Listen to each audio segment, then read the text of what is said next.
आज हम पढ़ेंगे आर्टिकल 31 से लेकर आर्टिकल 35 तक, यानी अनुच्छेद 31 से लेकर 35 तक।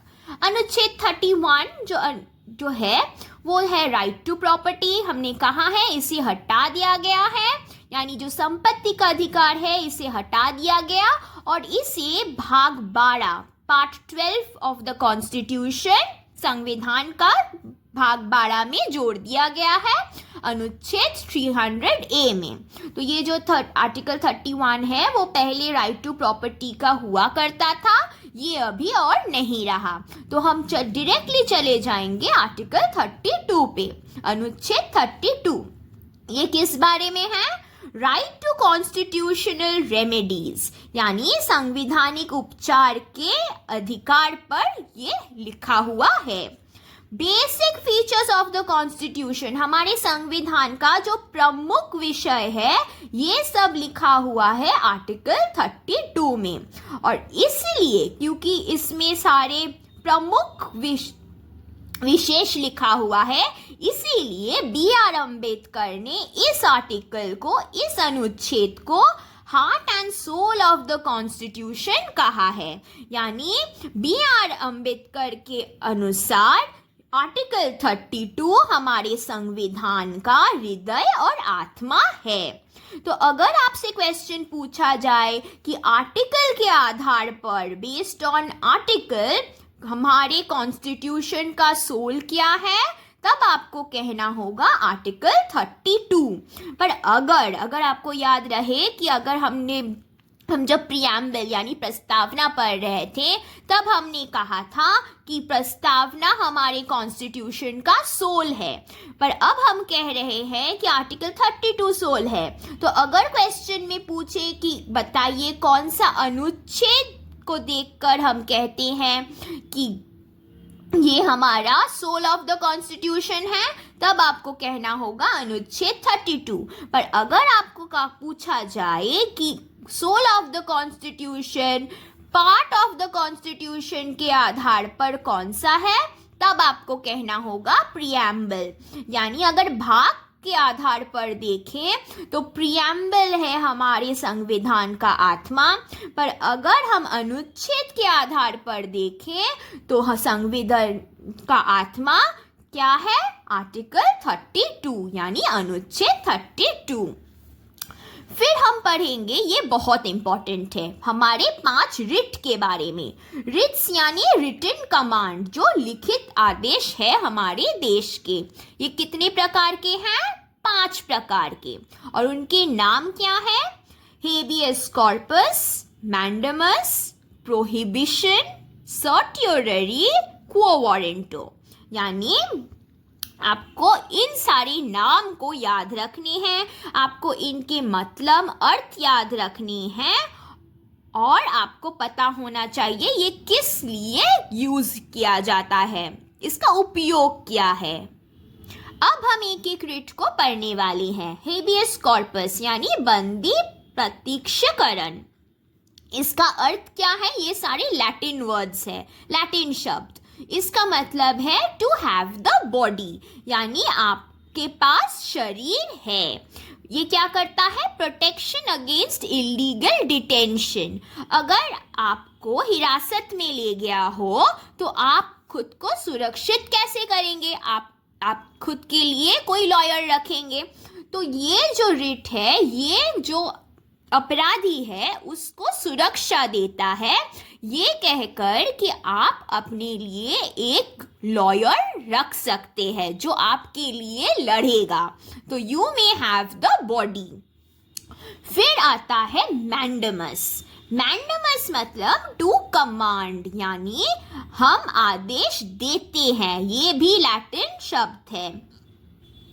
परमादेश, superior court commands lower court perform duty. यानी अगर कोई सुपीरियर कोर्ट देखता है कि उसका जो नीचे का कोर्ट है, यानी सोचिए सुप्रीम कोर्ट ने देखा कि उसका नीचे का कोर्ट यानी हाई कोर्ट, वो अपना ड्यूटी, अपना कर्तव्य, अपना कार्य सही से नहीं कर रहा है, तब वो ये रिट को लागू कर सकता है। यानी कोई भी उच्च कोर्ट कोई भी नीचे वाले कोर्ट को क्या कर सकता है, अपना ड्यूटी परफॉर्म करने के लिए उसे पूछ सकता है, उसे कह सकता है। फिर आता है प्रोहिबिशन। प्रोहिबिशन नाम से ही पता चल रहा है ये एक निषेध। तो प्रोहिबिशन मतलब टू प्रोहिबिट यानी टू फॉरबिड, उसे निषेध करना। यानी superior court prevents lower court from executing duty, यानी कोई एक केस ऐसा आया है जो उस कोर्ट के लिए नहीं है। यानी अगर हाई कोर्ट कोई केस ऐसा सुने जो उसके लिए नहीं है, तब सुप्रीम कोर्ट क्या कर सकता है, हाई कोर्ट के लिए ये रिट दे सकता है। हाई कोर्ट को जब वो ये रिट देगा प्रोहिबिशन, तब हाई कोर्ट को उस मामले को सुप्रीम कोर्ट में पास कर देना पड़ेगा, क्योंकि सुप्रीम कोर्ट ये कहता है कि ये केस तुम्हारे लिए नहीं है। तो कोई भी ऊपर वाला कोर्ट क्या कर सकता है, निचले कोर्ट को, निचली अदालत को कोई भी कार्य करने से रोक सकता है। कैसे रोक सकता है, प्रोहिबिशन रिट से। फिर आता है सर्टियोररी। सर्टियोररी ये भी लैटिन शब्द है, इसका अर्थ है टू बी इन्फॉर्म्ड, यानी आप सूचना देंगे। किसे सूचना देंगे, कोई भी नीचा कोर्ट, लोअर कोर्ट एक सुपीरियर कोर्ट को यानी सुप्रीम कोर्ट को क्या करेगा, सूचना देगा। Supreme court reviews lower courts decision, यानी अगर सुप्रीम कोर्ट को लगे कि हम जो निचली अदालत है उसने सही से अपना आंदोलन नहीं किया, तब वो क्या करेगा, सुप्रीम कोर्ट वो जो हाई कोर्ट है उसे कहेगा कि वो जो केस हुआ था उसका पूरा रिपोर्ट हमें दो, हम उसे पढ़ेंगे, हम देखेंगे जो तुमने जो निर्णय लिया है वो सही था या नहीं। तो पूरा इन्फॉर्मेशन वो हाई कोर्ट से मांग सकता है। तो जब सुप्रीम कोर्ट हाई कोर्ट से कोई भी मामले का पूरा इन्फॉर्मेशन मांगे, तो वो कैसे मांगेगा, सर्टियोररी रिट देकर मांगेगा। फिर आखिरी वाला जो है वो है क्वो वारंटो, यानी बाय व्हाट अथॉरिटी, आप कौन से अधिकार से ऐसा काम कर रहे हैं ये आपको बताना होगा अगर ये रिट पास हुआ। Order a person to show his authority for doing something or making decision, यानी अगर कोई व्यक्ति कोई भी डिसीजन या निर्णय ले तो वो किस आधार पर वो डिसीजन ले रहा है, वो कौन से अधिकार है उसके पास, ये आप उससे पूछ सकते हैं ये रिट पास करके। यानी देखिए ये बहुत इंपॉर्टेंट है। हेबियस कॉर्पस कहता है अगर आपको कोई गिरफ्तार करे, आप खुद को बचाने के लिए लॉयर ला सकते हैं। मैंडेमस क्या कह रहा है, मैंडेमस में सुप्रीम कोर्ट हाई कोर्ट से कह सकता है कि आप अपना कार्य करें। प्रोहिबिशन में सुप्रीम कोर्ट हाई कोर्ट से कहता है कि आप ये कार्य नहीं कर सकते क्योंकि ये केस, ये मामला आपके कोर्ट के लिए है ही नहीं। फिर सर्टियोररी में हाई कोर्ट ने अपना निर्णय ले चुके हैं, केस खत्म हो चुका है। सर्टियोररी में क्या होता है, सुप्रीम कोर्ट हाई कोर्ट से कहेगा कि जो केस आपने निपटाया है आप उसका पूरा इन्फॉर्मेशन हमें दीजिए, हमें जांचना है। और क्वो वारंटो में आप एक पर्सन को, एक व्यक्ति को पूछ सकते हैं उसने कोई निर्णय किस आधार पे लिया है। फिर आता है आर्टिकल 33, अनुच्छेद 33। इसमें क्या होता है, restrict certain fundamental rights of the armed force members, military, police, paramilitary and intelligence agency. यानी हमारे पास बहुत सारे मौलिक अधिकार है, हमने सारे के सारे पढ़ लिए। फिर right to freedom to form association है, राइट टू स्पीच है, राइट टू रिलीजन है, बहुत कुछ है। तो ये जो आर्टिकल है, ये जो हमारे आर्म्ड फोर्स मेंबर्स होते हैं, मिलिट्री होते हैं, पुलिस होते हैं, इन लोगों से कुछ मौलिक अधिकार छीन लेते हैं, उसमें रोक लगा देते हैं, प्रतिबंध कर देते हैं। किन लोगों से?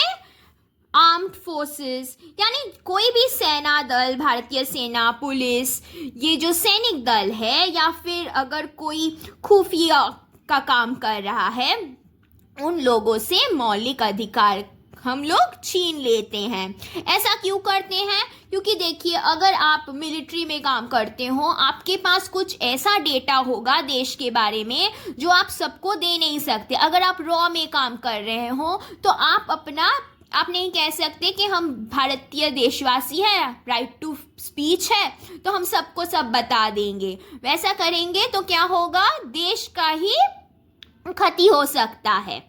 तो उसी चीज को, मतलब देश के सुरक्षा के लिए हम क्या करते हैं, उन लोग का कुछ मौलिक अधिकार हम छीन लेते हैं। ये हम करते हैं टू प्रोटेक्ट नेशनल सिक्योरिटी, राष्ट्रीय सुरक्षा के लिए हम इस तरह का कदम उठाते हैं। Only parliament can make laws, article 33। Article 33 में, यानी इन लोगों से हमने मौलिक अधिकार छीन लिए, पर उन लोगों के लिए भी हम कुछ कानून बना सकते हैं अलग से। और वो कौन बना सकता है? पार्लियामेंट, यानी संविधान बना सकता है उन लोगों के लिए कानून। स्टेट लेजिस्लेचर कैन नॉट, जो राज्य विधानमंडल है, वो इन लोगों के लिए कोई भी कानून नहीं बना सकता। सिर्फ ये जो संसद है, पार्लियामेंट है, वही बना सकता है। फिर आर्टिकल 34, आर्टिकल 34 यानी अनुच्छेद 34, ये क्या कहता है? Restrict fundamental rights during martial law. Martial law यानी जब कोई मिलिट्री एक्शन लेना हो हमारे देश में, फौजी कानून, तब हम मौलिक अधिकार को छीन सकते हैं, उसमें रोक लगा सकते हैं। Fundamental rights can be restricted during emergency. अगर देश में आपातकाल लग गई हो तो ऑब्वियसली आपको जो मौलिक अधिकार है उसमें आपको प्रतिबंध लगाना होगा। यानी अगर देश में कोई वॉर चल रहा है, सोचिए अगर कोई दोनों देश में वॉर चल रहा है, आप नहीं कह सकते कि चलो हम अभी घूमेंगे, फिरेंगे, फिर सिनेमा देखेंगे। इतना फंडामेंटल राइट्स आपको नहीं दिया जा सकता, तब आपके मौलिक अधिकार में रोक लगाने होंगे। तो वैसे ही यहाँ पे आर्टिकल 34, अनुच्छेद 34 कहता है कि अगर देश में आपातकाल लगे तब ये जो मौलिक अधिकार हैं इन्हें हम रोक सकते हैं। और ये है आखिरी पॉइंट जो है आर्टिकल 35, अनुच्छेद 35। इसमें क्या कहा गया है? Only parliament can make laws related to the fundamental rights. Fundamental rights यानी हमारे जो मौलिक अधिकार हैं, इसके लिए जो भी लॉज बनते हैं, जो भी कानून बनते हैं, वो सिर्फ और सिर्फ पार्लियामेंट यानी संसद ही बना सकता है। संसद के अलावा कोई और नहीं बना सकता। तो आज के लिए इतना ही। अगर कोई प्रॉब्लम हो आर्टिकल 31 से लेकर 35 तक, हमें कमेंट सेशन में ज़रूर बताइएगा, हम उस डाउट को ज़रूर क्लियर कर लेंगे। अगले क्लास में हम पढ़ेंगे डायरेक्टिव प्रिंसिपल्स के बारे में, यानी जो राज्य नीति है उसके बारे में हम पढ़ने वाले हैं। तो तब तक के लिए टाटा।